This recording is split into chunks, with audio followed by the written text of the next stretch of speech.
व्यक्ति आज ये बोल रहा है कि जिसने भेजा है यानी अमित शाह मोदी या जिसने भी भेजा है वो समझे कि कैसे वोट आएगा, तो कल को वो वोट मांग के अगर जीत भी गए तो यही कहेंगे, कोई काम करवाने जाएगा तो शायद वो यही कहेंगे कि भाई हम तो तुमसे वोट मांगने गए नहीं थे, जी बिल्कुल बात है। तुम तो मोदी के नाम पर या अमित शाह के नाम पर वोट दिए, तो अपना काम कराने के लिए तुम मोदी के पास या अमित शाह के पास जाओ, यही ना सुनना पड़ेगा। विकास के कार्य को ही करना मेरी पहली प्राथमिकता है और उसके अलावा मेरे लिए कोई मैटर नहीं करता, न कोई बाहुबली का डर मैटर करता है।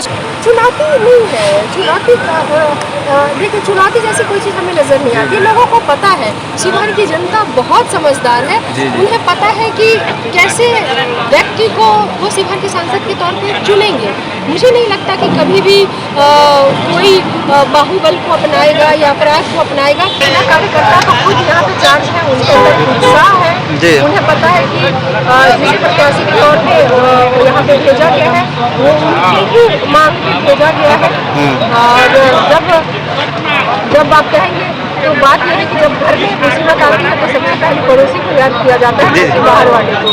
तो सबसे पहले पड़ोसी को याद किया गया और पड़ोसी फर्ज निभाने के लिए आज मैं यहाँ हूँ, क्योंकि टिकट मिलने से पहले भी शिवहर के बहुत सारे युवाओं जो है फेसबुक पर ट्विटर पर ट्रेंड कर रहे थे कि शिवहर मांगे ऋतु जायसवाल, इसलिए शायद वही था कि यहाँ पे मेरा पहले से कुछ ऐसा नहीं था कि लड़ना है, ना ही पार्टी के दिमाग में था। लेकिन अगर मैं यहाँ पे आज के तौर पे हूँ, शिवहर के खासकर सोशल मीडिया पे एक्टिव है, जिनको मेरे काम के बारे में पहले से पता है कि काम की बदौलत एक मुखिया का ही काम रहा, लेकिन इस काम की बदौलत राष्ट्रीय अंतर्राष्ट्रीय लेवल पर ख्याति मिली और वो उन यूथ को पता था। तो उन्होंने लगा कि शायद ऐसी कैंडिडेट अगर ऐसी हमारी सांसद हो, तो उन्होंने इतना ज़्यादा ट्वीट किया था, इतना टैग किया था हमारे नेता तेजस्वी प्रसाद यादव जी को कि उन्होंने टीम यहाँ पर भेजी और पता किया कि भाई ये जो सोशल मीडिया पे चल रहा है धरातल पे भी है कि नहीं, उसकी हकीकत क्या है। तो पता चला धरातल पे भी वही बात है जो सोशल मीडिया पे है कि शिवहर मांगे ऋतु जायसवाल। शिवहर की जनता का ये प्यार है, ये आशीर्वाद है कि आज मैं उनके गुलाबी उनके आशीर्वाद स्वरूप। मैडम, शिवहर के लिए आपको कितना चुनौती का सामना करना पड़ रहा है? चुनौती नहीं है, चुनौती देखिए चुनौती जैसी कोई चीज़ हमें नजर नहीं आती। लोगों को पता है शिवहर की जनता बहुत समझदार है, उन्हें पता है कि कैसे व्यक्ति को वो शिवहर के सांसद के तौर पे चुनेंगे। मुझे नहीं लगता कि कभी भी कोई बाहुबल को अपनाएगा या अपराध को अपनाएगा। शिवहर की जनता का सिर्फ एक एजेंडा है, विकास। आपके नज़र में बाहुबली क्या होता है मैडम? विकास की नज़र में शिवहर की जनता जो है वो विकास को चुनेगी और बाहुबली क्या होता है आपके नज़र में? आपने भी आपने पूछ रहे थे ना कि वो कह रहे थे कि हम फला जाति में भी वोट मांगते हैं। आप कहाँ नहीं जा रहा है, किस जाति के पास नहीं जा रहा है? सवाल का हम शिवहर की तमाम जनता के पास जा रहे हैं। आपके विरोधी कह रहे हैं कि कुशवाहा समाज के पास जा रहे हैं। वही क्या बोला आपने? कुशवाहा समाज। हाँ। एक नहीं, दो नहीं, तीन नहीं, चार नहीं, पाँच नहीं, छह नहीं, शायद 7 भी सीट महागठबंधन से कुशवाहा समाज को देने का काम किया गया है। सॉरी, हमारी महागठबंधन से कुशवाहा समाज को देने का काम किया गया।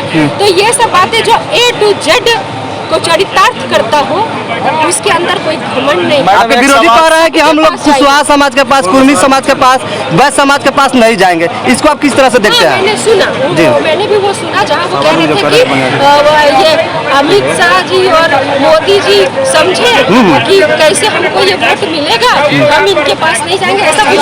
जी काफी ट्रेंड कर रहा है। तो जनता, मैंने बोला कि कुछ जनता ही यहाँ पे बोल रही थी कि जो व्यक्ति आज ये बोल रहा है कि जिसने भेजा है यानी अमित शाह मोदी या जिसने भी भेजा है वो समझे कि कैसे वोट आएगा, तो कल को वो वोट मांग के अगर जीत भी गए तो यही कहेंगे, कोई काम करवाने जाएगा तो शायद वो यही कहेंगे कि भाई हम तो तुमसे वोट मांगने गए नहीं थे, जी बिल्कुल बात है। तुम तो मोदी के नाम पर या अमित शाह के नाम पर वोट दिए, तो अपना काम कराने के लिए तुम मोदी के पास या अमित शाह के पास जाओ, यही ना सुनना पड़ेगा। मैडम, एक सवाल, अगर शिवहर की जनता अगर आपको मौका देती है, आपको अगर लोकसभा में अगर जीत दिलाती है, तो विशेष रूप से आप महिलाओं के लिए क्या करेंगे?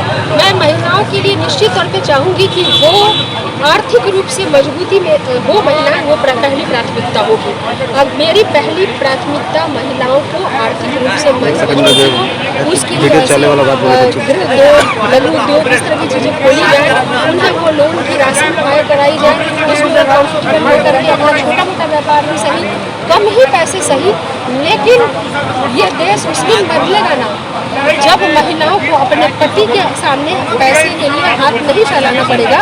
जबकि अगर पति को 4-5 दिन काम ना मिले तो पत्नी ये कहे कि चिंता मत करो, अगर आपके पास पैसा नहीं है तो हम कमाए हैं ना, हमारे पास पैसा है, इससे घर हमारा 4-5 दिन 10 दिन चल जाएगा। जब ये चीज़ जिस दिन आएगा ना बिहार में कि महिलाएं आर्थिक रूप से सशक्त होंगी, उस दिन आर्थिक आज़ादी होगी और उस दिन महिलाएं सशक्त मानी जाएगी। मैम, घोड़ासहन में अगर देखा जाए तो आज़ादी से लेकर आज तक बस स्टैंड का निर्माण नहीं हो सका। घोड़ासहन और ढाका में भी अगर देखा जाए तो रोड पे ही बस लगती है। इस पे आप क्या करेंगे अगर जीतती है तो? हम वो तमाम काम जो यहाँ अधूरे हैं या जो छूट गए वो ही काम को करना, विकास के कार्य को ही करना मेरी पहली प्राथमिकता है। और उसके अलावा मेरे लिए कोई मैटर नहीं करता, न कोई बाहुबली का डर मैटर करता है।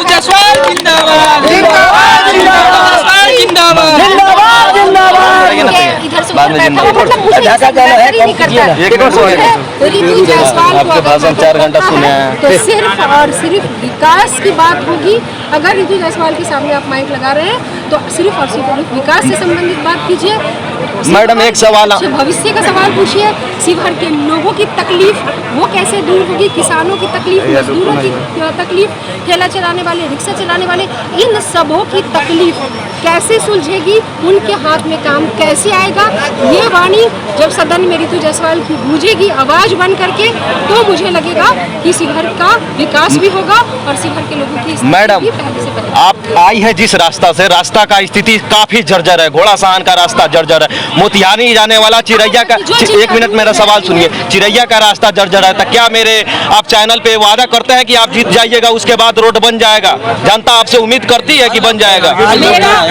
जीतने के बाद मेरा एकमात्र लक्ष्य है, अगर 24 घंटे अगर ऋतु जायसवाल का कोई लक्ष्य होगा तो वो सिर्फ और सिर्फ शिवहर का विकास। YouTube पर सब्सक्राइब और Facebook पर लाइक जरूर करें।